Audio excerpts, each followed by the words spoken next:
Every morning for 12 years, Mark walked the same quiet path with his black Labrador, Shadow. The two were more than just owner and pet. They were soulmates in a world that often felt disconnected. Shadow had come into Mark's life after his divorce, at a time when he felt like a failure as a husband and a stranger to his grown kids.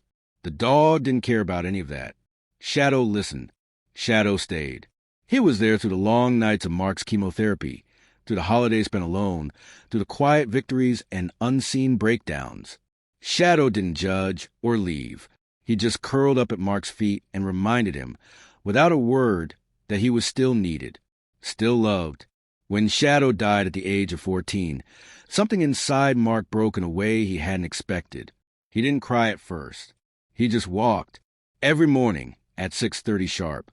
He still took the same route, same leash in hand, same routine. Except now, there was no click of paws, no tail wagging ahead, no reason, except muscle memory and grief. He told people he was fine, but the leash hanging limp at his side said otherwise. He tried getting rid of it once, placing it in a donation box, but he couldn't do it. It felt like erasing a chapter from his life. 2 weeks later, still grieving, he opened an email from an old friend. The subject line read, "Asterisk, you can have him back." Asterisk at first.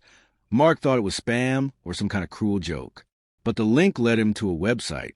Clean, professional, surreal. Pictures of happy families holding puppies that looked exactly like the dogs they'd lost. Testimonials full of emotion. Asterisk, it's like he never left. Asterisk, asterisk, I have my boy back. Asterisk, asterisk, she's the same, even her little quirks. Asterisk, Mark scrolled, heart pounding. The company claimed to clone dogs using tissue samples, usually collected before or shortly after the pet passed. They promised a 99% genetic match and offered add-ons for training, delivery, even socialization to recreate a similar temperament. The cost? $50,000. But there was a loyalty grant program that covered a portion. Some people were paying $15,000 and getting what they described as a miracle.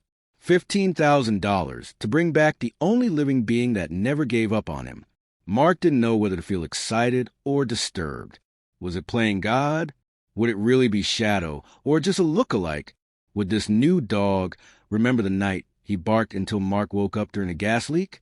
Would he still jump in the lake every summer without hesitation, or gently place his head in Mark's lap when depression came knocking?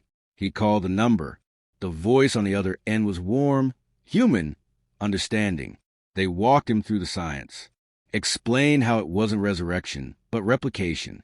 The DNA would be the same. The memories, no, but behavior, habits, instincts, they might reappear.